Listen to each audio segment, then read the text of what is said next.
Boa noite, estamos aqui para mais um evento da nossa Liga de Farmacologia. Mais uma vez eu gostaria de agradecer a diretoria da Liga pelo excelente trabalho aí que está desempenhando e um trabalho digno de nota e de elogios. Bom, antes de mais nada, né, a gente sempre divulga aqui a nossa Liga de Farmacologia da Faculdade de Medicina da Universidade de Santa Amaro e o canal Farmacomed Fácil, que é um canal que a gente criou para divulgar ciência no YouTube, e os vídeos das aulas que a gente ministra aqui no nosso evento ficam disponíveis tanto no canal da Liga de Farmacologia da Faculdade de Medicina Santa Amaro, quanto no canal Farmacomed Fácil. Então vamos lá, o assunto de hoje, ansiolíticos, né? Ansiolíticos. Então vamos lá. Os ansiolíticos, eles acabam pertencendo a classes de psicotrópicos, né? Psicotrópicos são fármacos que têm um tropismo pelo sistema nervoso central e acabam modificando o funcionamento desse sistema de maneira que, ao modificar o funcionamento desse sistema nervoso, podem ser utilizados para o tratamento de determinadas doenças ou transtornos, né? Porque a ansiedade é um transtorno. Então, hoje, nós vamos ver esses fármacos que atuam no sistema nervoso central e que também são capazes de diminuir, de atenuar o processo de ansiedade. Esses fármacos são caracterizados por modular o humor, por modular o comportamento e por diminuírem, né, a ansiedade e, por vezes, causarem sono. Por isso que, às vezes, eles são também descritos como hipnóticos, como sedativos ou ainda como tranquilizantes menores. Os tranquilizantes maiores são fármacos utilizados para o tratamento de psicoses, que a gente ainda vai ver, principalmente para o tratamento da esquizofrenia.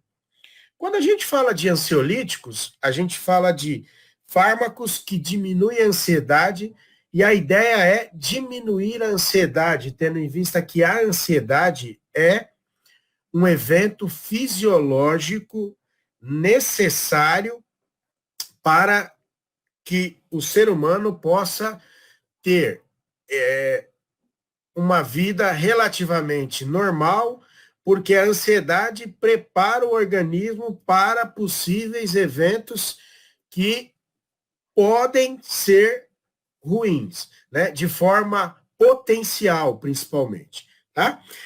Quando a gente fala de classificações de ansiolíticos, a gente pode usar vários critérios para classificá-los, né? Podemos usar as estruturas químicas, os alvos bioquímicos, o efeito comportamental e até mesmo o uso ou os usos clínicos. Muito bem. A ideia de ansiolíticos são fármacos que diminuem a ansiedade. E como eu disse, na maior parte das vezes, eles tendem a também causar sono. E por isso também são ditos como hipnóticos, né? Hipnóticos. Mas ressalto que nem todo ansiolítico, tá, causa sono. De maneira geral, os ansiolíticos, eles causam sedação, que é uma certa indução ao sono, e a sonolência propriamente dita, tá? Mas, como a gente já havia dito antes, muitos hipnóticos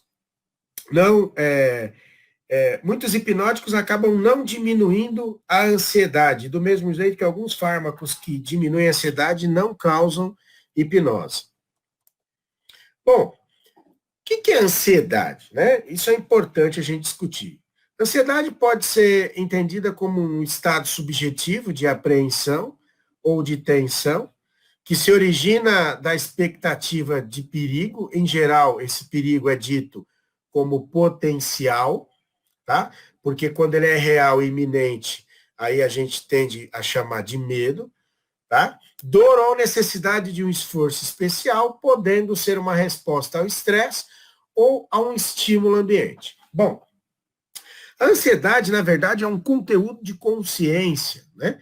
Que está relacionado a projeções futuras, que no momento em que a pessoa tem esse conteúdo de consciência, ela acaba sentindo tristeza, tensão, né? E essa tensão acaba gerando um estado de alerta.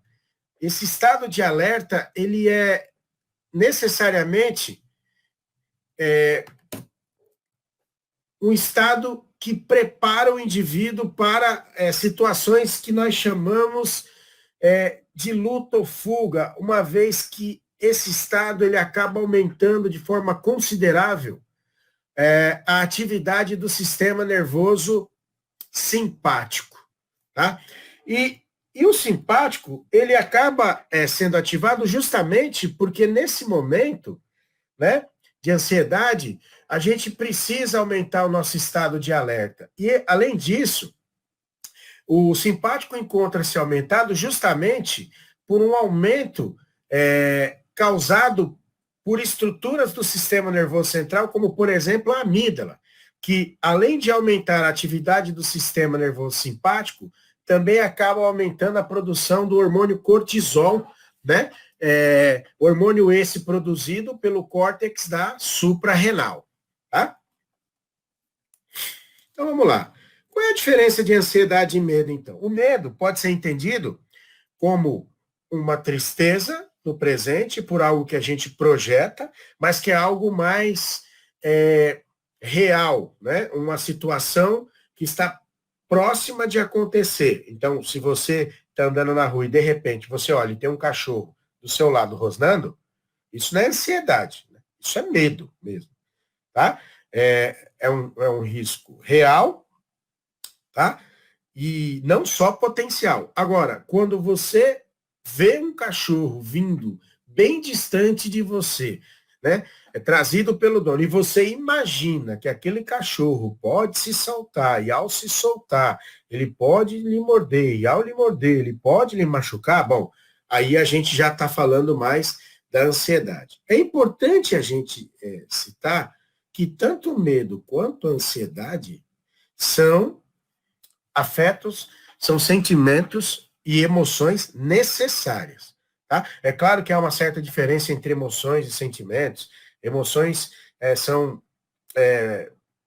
afetos mais rápidos, menos duradouro, que tem mais a ver com algo relacionado ao medo próximo, né? Já sentimentos já é uma coisa mais complexa, já envolve mais estruturas, já tem participação de um número maior de estruturas e estruturas que acabam organizando o conteúdo de consciência mais complexo. Mas, de qualquer forma, né, a gente pode entender tanto medo quanto ansiedade como afetos.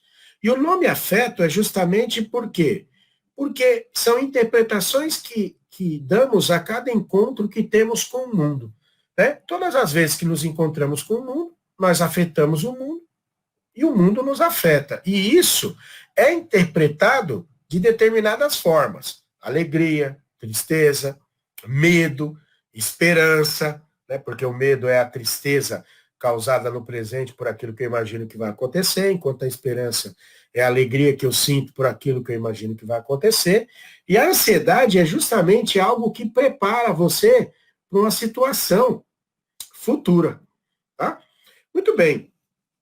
A gente tem um estado ansioso, como eu disse, que é normal. A gente precisa desse estado de ansiedade. Né? Se a gente vai ter que fazer uma prova, né, de uma disciplina que você entende ser importante e relativamente difícil, é claro que ter um pouco de ansiedade é necessário para que você se prepare adequadamente para a realização da avaliação. Né? Caso contrário, você não se prepararia e aí você poderia ter um desempenho pífio, né? Na realização dessa prova. Tá? Do mesmo jeito que quando você vai concorrer a uma vaga, né, de residência num local que você sabe que há um número de candidatos por vaga, você também já sente uma certa ansiedade no momento da realização dessa prova para, né, que você possa entrar nesse programa de residência. Muito bem. Isso é normal, né? Chegando lá, você desempenha a prova, e aí depois você pode até fazer uma análise, uma autocrítica, ver aquilo que você acha que foi bem, aquilo que você acha que foi mal.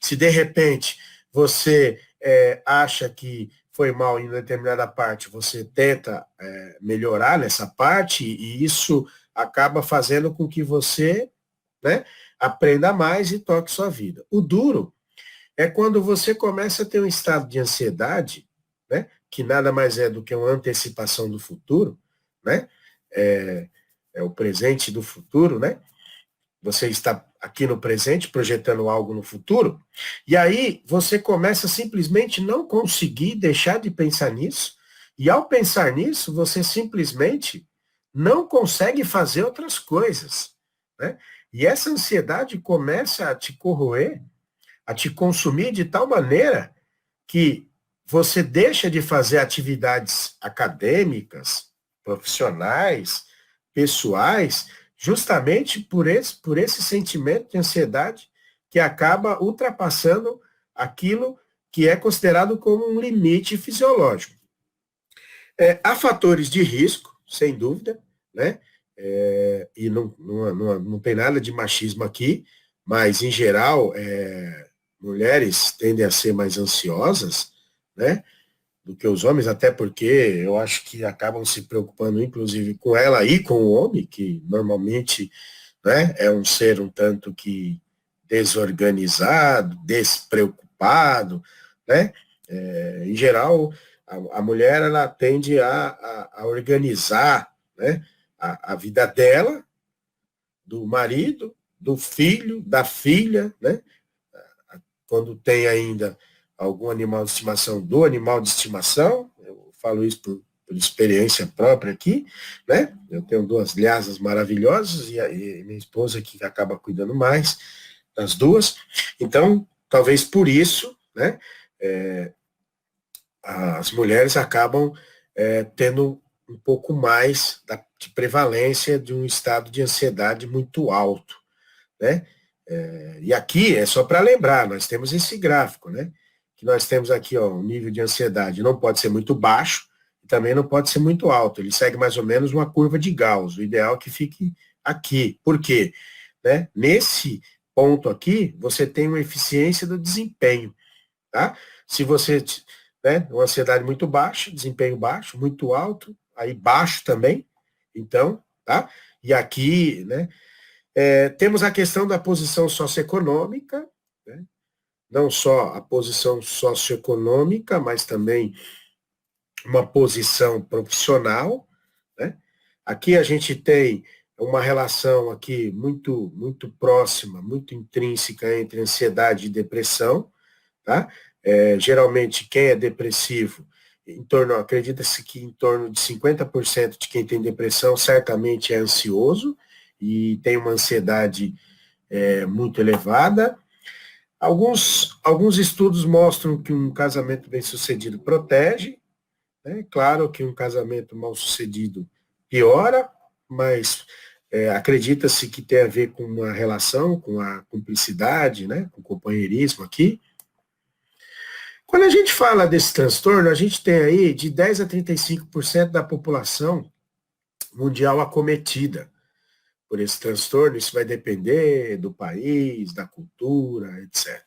E aí, a gente, de acordo com o DMS-5, a gente tem alguns transtornos de ansiedade, transtorno de ansiedade de separação, algumas fobias específicas, né, de animal, de sangue, de injeções, de transfusões, né? A gente tem transtorno de ansiedade social, antigamente era chamado de fobia social, a gente tem transtorno de pânico, agorafobia, né, que é o medo de lugares abertos, com uma grande movimentação de pessoas, fobia de medo, ágora de praça, lá da Grécia Antiga, né? Da Grécia Antiga, onde os sofistas faziam seus discursos, Górgias, né? Por exemplo. Então, por isso que a agorafobia, transtorno de ansiedade generalizada e transtorno de ansiedade induzido por substância ou medicamento. Aqui, muitas vezes causado por substâncias como cocaína, como LSD, tá? Ok? Muito bem. Quando a gente pensa em ansiedade, algumas características são comuns, não é uma fobia específica, aranha, cobra, injeção, né? A perda de horário, né? Aqui é um transtorno de estresse pós-traumático, um transtorno obsessivo compulsivo. Tudo bem que agora ele já, né, está classificado aí em outra classe, pânico, né?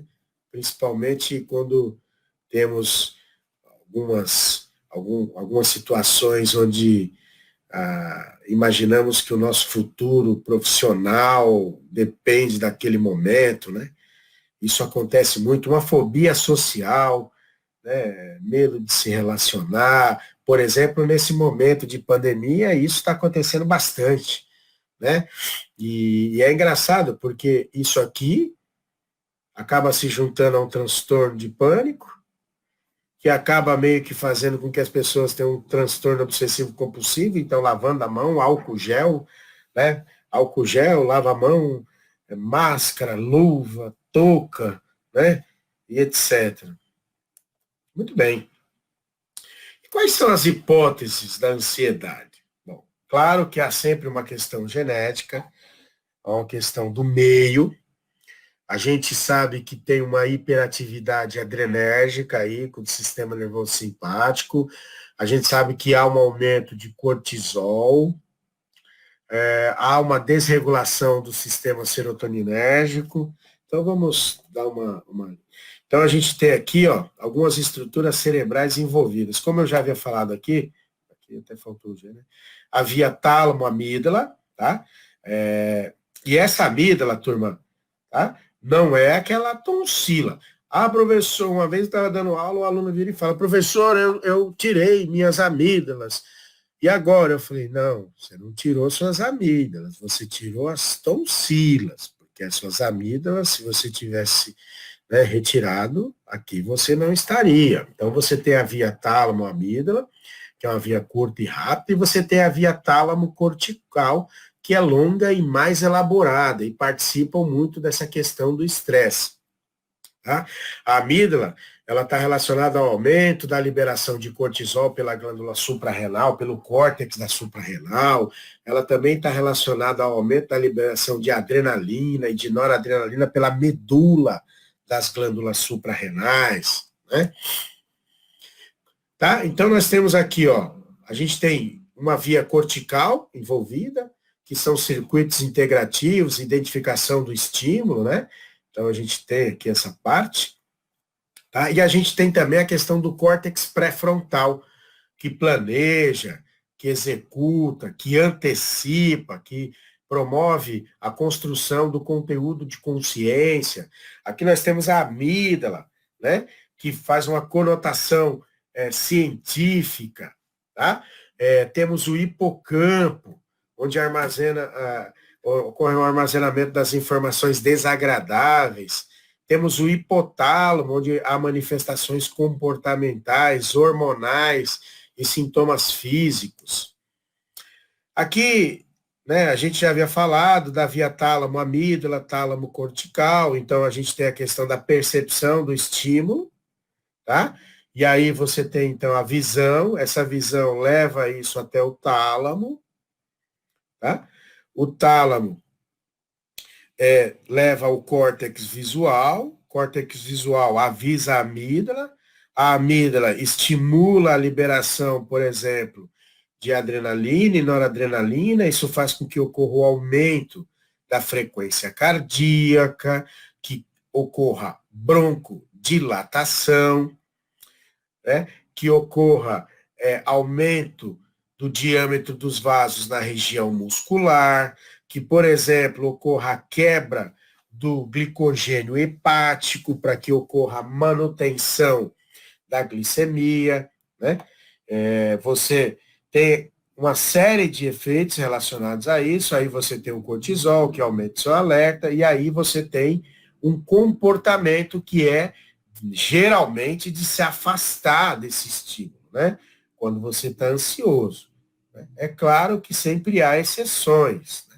Eu estava vendo um documentário de duas pessoas que vivem, né, dançando com najas e cascavéis, e é o trabalho delas, mas não é, acho que o caso da maioria, imagino. Tá certo? Bom, a gente tem alguns modelos de estudo, quando a gente usa animais, em geral a gente usa o labirinto em cruz elevada, os testes de conflito, campo aberto, onde a gente quer saber o nível de estresse do animal, né? Você coloca o animal e vê se ele se movimenta muito ou pouco, se ele sai do centro ou não, para quais regiões ele vai, se ele vem aqui para o campo aberto, ou só fica onde, né, é mais fechado. Tá? Se ele estiver no campo aberto, ele está menos estressado. Se ele estiver aqui, ele está mais estressado. Então, aqui ó, a gente tem alguns, né, uma breve história aqui ó, dos modelos animais, né, para o estudo aí da ansiedade, depressão. A gente tem alguns modelos no laboratório, então a gente acaba usando, alguns deles acabam tendo um aumento da pressão logo na quinta ou na sexta semana de idade, isso acaba gerando um modelo aí de ansiedade, etc. Algumas substâncias, quando a gente quer ter uma ideia, né, se causa ou não ansiedade, a gente acaba realizando esses estudos aí, tá? Do mesmo jeito que quando a gente quer estudar coordenação locomotora dos animais, etc. Muito bem.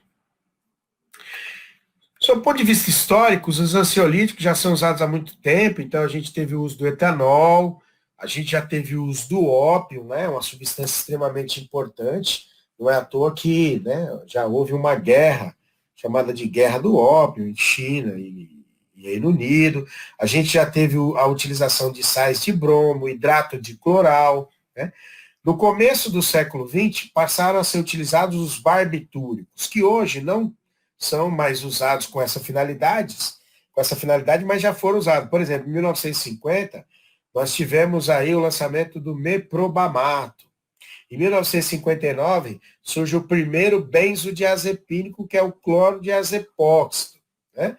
E aí houve uma mudança muito grande no tratamento da ansiedade, porque os benzodiazepínicos, eles são fármacos mais seguros. A gente tem por volta de mais de 2.000 derivados, muitos nomes comerciais, eles possuem uma grande eficácia terapêutica e são bem mais seguros quando comparado aos barbitúricos. O seu uso terapêutico, como ansiolítico, hipnótico, né, assim, é bastante grande na clínica, apesar de hoje não serem mais os fármacos de primeira escolha para o tratamento de pacientes com ansiedade. A gente, se você for observar, hoje a gente tem os inibidores seletivos da recaptação de serotonina como fármacos de primeira escolha, mas os benzodiazepínicos ainda podem e são utilizados, tá? E aí eles também podem ser usados para o tratamento de síndrome de dependência e abstinência relacionado ao etanol, né? Que a gente vai discutir um pouco mais na frente. Então, quando a gente pensa em classes farmacológicas para o tratamento da ansiedade, a gente tem basicamente 5 classes aí, que são comumente utilizadas, né? Sendo que umas são muito mais usadas que outras. Então, vamos começar pelos benzodiazepínicos, né?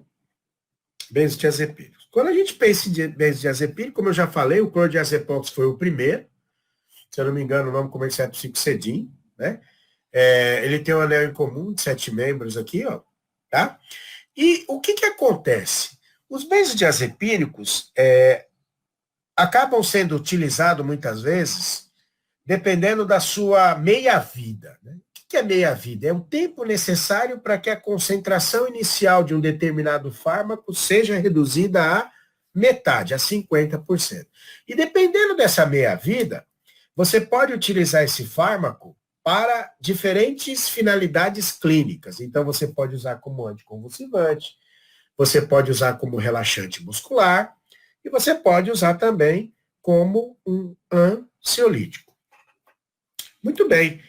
Aqui a gente tem algumas estruturas, o clordiazepox, o diazepam, né, que é muito conhecido porque é muito usado para tratar pacientes em quadro epilético, do tipo tônico clônico, né? A gente tem aqui o alprazolam, o lorazepam, o oxazepam, e nós temos outros, né? Nós temos outros aí também, midazolam, clonazepam, né? Midazolam é dormonide, o clonazepam é o Rivotril, tá? E aqui ao lado nós temos o antagonista dos receptores GABA-A, que são os receptores sobre o qual atuam os benzodiazepínicos. E o flumazenil é muito usado para reverter o efeito quando esses fármacos são utilizados para efeito pré-anestésico ou por intoxicação ou muitas vezes tentativas de suicídio que muitas vezes, infelizmente, ocorrem com a utilização dessas substâncias. A gente tem aqui diferenças farmacocinéticas, como eu já havia dito, no que diz respeito à meia-vida, tá? Em geral, esses fármacos são bem absorvidos por via oral. O diazepam, como eu já havia dito, é muito utilizado no tratamento de estados epilépticos, tá? E o midazolam é muito usado com finalidade pré-anestésica, tá? Ou relaxante muscular. E aí eu posso ter uma meia-vida mais curta, intermediária, prolongada, tá? E muitas vezes, dependendo do fármaco, após a biotransformação hepática, o metabólito produzido acaba também tendo atividade farmacológica, como é o caso aqui, por exemplo, do diazepam, que após ser biotransformado gera o nordazepam, que após ser biotransformado gera o oxazepam, e aí por isso que a meia-vida do diazepam é extremamente longa, e isso faz com que ele seja usado para o tratamento de estados epiléticos, justamente com o objetivo de diminuir o risco de uma nova crise, tendo em vista que crises sucessivas de convulsões podem levar a arritmias cardíacas severas, e essas arritmias, por sua vez, podem levar à morte. Se você quiser dar uma olhada, nós publicamos já artigos sobre SUDEP, que é justamente a morte súbita causada por epilepsia, e a causa principal da morte súbita em pacientes com epilepsia são as arritmias cardíacas, que nós já publicamos, que ocorrem tanto em modelos animais com epilepsia e também com Parkinson, ok? Muito bem. Mecanismo de ação dos BDZs. Os BDZs se ligam a um receptor GABAérgico, né? A um receptor GABAérgico chamado de GABA-A. GABA-A. Esse receptor GABA-A, ele é um receptor do tipo ionotrópico. O que é um receptor ionotrópico? É um receptor que, após ser ativado por um agonista, né, ele acaba tendo uma mudança da sua forma, e essa mudança de forma acaba produzindo um canal através do qual ocorre um fluxo de íons. No caso do receptor GABA-A, né, ele é ativado pelo neurotransmissor GABA, e todas as vezes que ele é ativado pelo neurotransmissor GABA, ocorre uma mudança na forma deste receptor. Essa mudança promove a formação de um canal iônico através do qual ocorre a entrada de cloreto. Muito bem. O cloreto tem carga negativa, e o aumento do influxo ou da entrada de cloreto gera uma hiperpolarização. E essa hiperpolarização tem uma ação inibitória, o que dificulta uma despolarização da membrana e a liberação de um neurotransmissor. Muito bem. Quando o paciente está com um estado de ansiedade elevado, a ação do neurotransmissor GABA sobre o receptor GABA-A está diminuída. Então, os BDZs, eles são importantes e podem ajudar nesse processo. Por quê? Porque os BDZs se ligam num sítio alostérico do receptor GABA-A. E todas as vezes que os BDZs se ligam ao sítio alostérico do receptor GABA-A, o que acontece? Há uma mudança na forma do receptor GABA-A. E essa mudança na forma do receptor GABA-A, promovida pela ligação dos BDZs no seu sítio de ligação, aumenta a afinidade do receptor pelo neurotransmissor GABA. E dessa forma, aumenta a ligação entre GABA, neurotransmissor, e receptor GABA-A. Por isso, aumenta o influxo de cloreto, gerando uma hiperpolarização, o que causa uma depressão no sistema nervoso, e isso contribui para diminuir, para atenuar, né, o estado de ansiedade excessiva que esse paciente apresenta. Né? Aqui a gente tem o neurotransmissor GABA. Esses resultados foram obtidos e elaborados através do que nós chamamos muitas vezes do uso de agonistas inversos. O que é um agonista inverso? É uma substância que se liga a um receptor, muda a forma do receptor, mas essa mudança de forma, ela torna mais difícil do receptor promover as suas ações biológicas. Seria mais ou menos quando alguém coloca a chave na porta, só que ao invés de abrir a porta, que seria uma resposta esperada, fecha a porta. Então, esse agonismo inverso, ele acaba causando o quê? Efeito ansiogênico e pró-convulsivante. O que corrobora que, de fato, aumentar a atividade do receptor GABA-A acaba sendo anticonvulsivante e também, né, ansiolítico. Tá? Antagonistas desses receptores acabam também podendo aumentar o estado de ansiedade também e o caráter pró-convulsivante. Tá? O antagonista desses receptores é o flumazenil, tá? É o flumazenil, e isso é importante que você saiba por quê? Porque muitas vezes o paciente chega ao hospital após uma tentativa de suicídio ou uma ingestão acidental, né, de benzodiazepínicos. Curiosamente, o clonazepam é o benzodiazepínico muito mais usado em situações críticas, né, e lamentáveis, né, claro, são sempre situações críticas e que geram um desconforto, né, em quem está ali trabalhando, porque a pessoa chega num estado emocional completamente abalado, né? Então, você pode abrir mão do uso do flumazenil, porque ao utilizar o flumazenil, você vai antagonizar o receptor GABA-A e isso diminui o risco de parada respiratória, né? Então, a gente imagina que deve existir algum mediador aí endógeno que ative o receptor BDZ, afinal, o fármaco não cria um receptor, ele só atua se existir, se houver um receptor ao qual ele possa se ligar e produzir o seu efeito, né, biológico. Então, entre esses candidatos aí, a análogo dos BDZ, a gente tem o peptídeo inibidor da ligação ao diazepam, né, e que acaba exercendo um efeito oposto, alguns metabólitos esteroidais que também acabam, de certa forma, bloqueando o receptor BDZ, e até alguns BDZs que acabam, de certa forma, né, tendo aí alguns efeitos, um efeito de agonismo parcial, que, de certa forma, acaba também gerando um certo efeito antagônico. Né? Então, os BDZs podem ser usados e são utilizados para diversos casos, então, para reduzir a ansiedade e agressão de pacientes, para promover sedação e indução ao sono, principalmente em pacientes com insônia, reduzir tônus muscular, né? Relaxar a musculatura, tá? efeito anticonvulsivante, é muito usado.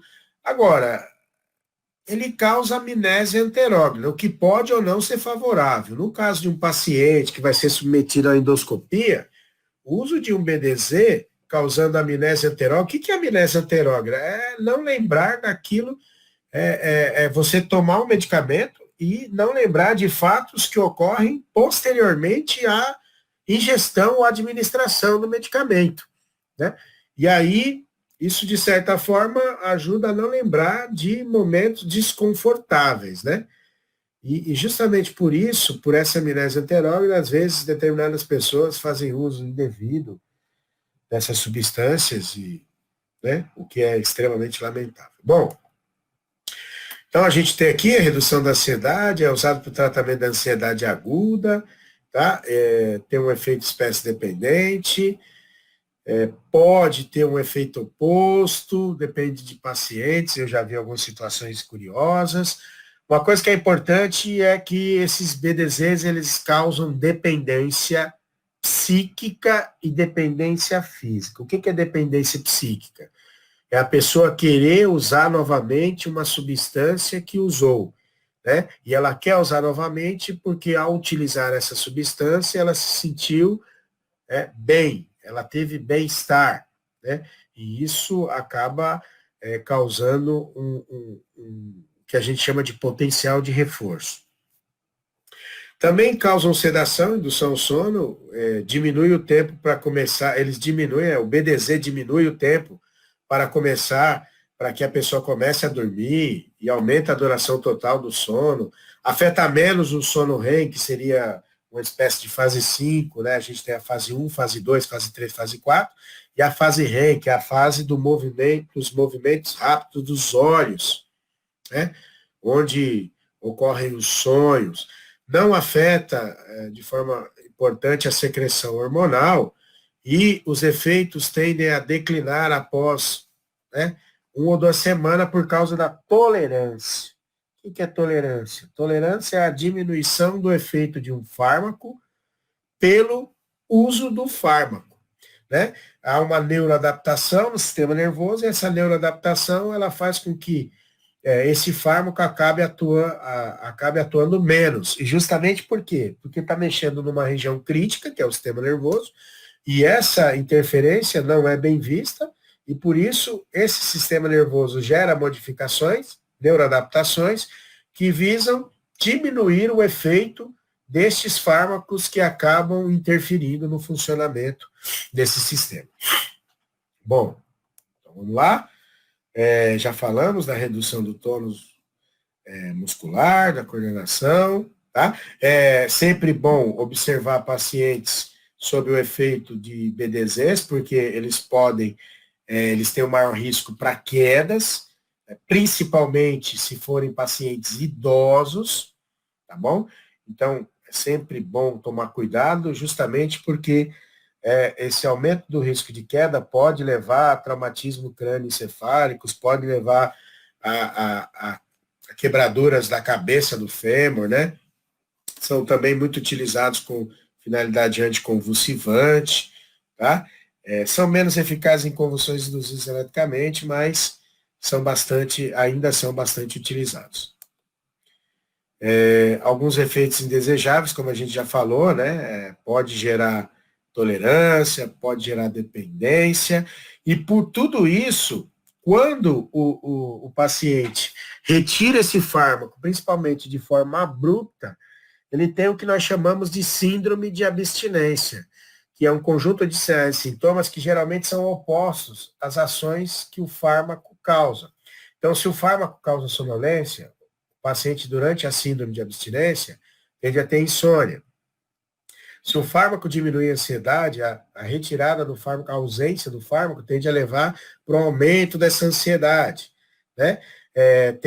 O paciente tende a ter um ataque cardíaco, muitas vezes há um aumento da frequência respiratória, tá? Em caso de intoxicações, né, tá aqui o flumazenil, que pode ser usado justamente porque antagoniza os receptores BDZs, que estão presentes como um sítio alostérico nos receptores GABA-A.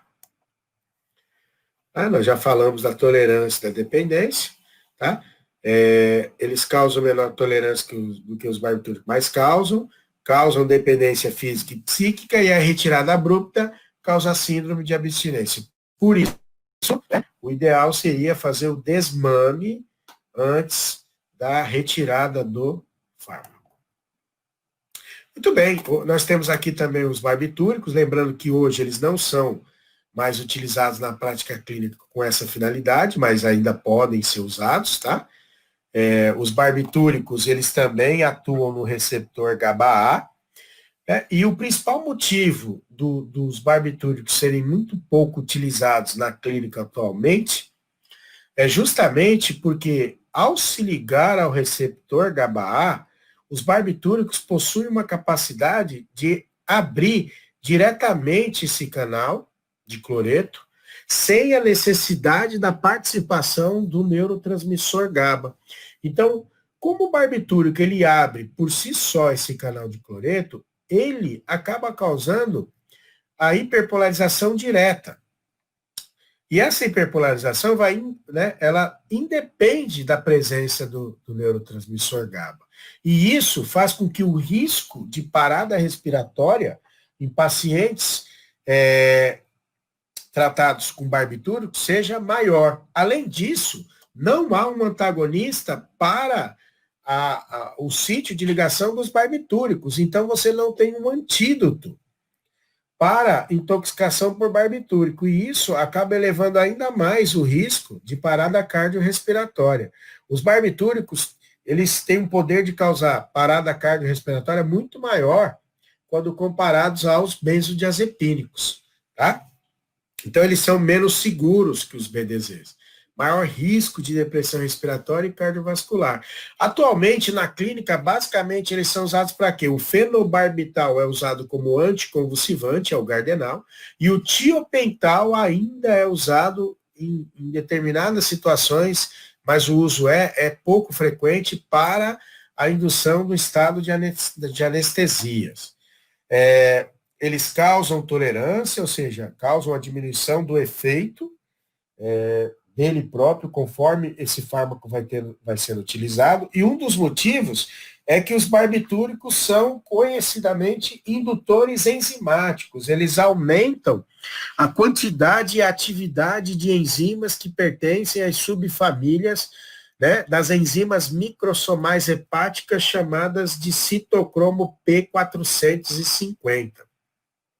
E é importante salientar que, além de diminuir o efeito do próprio barbitúrico, esses barbitúricos também acabam diminuindo o efeito de outros fármacos que são biotransformados por essas enzimas microsomais hepáticas, ok? Bom, nós temos aqui os agonistas dos receptores 5-HT1A, tá?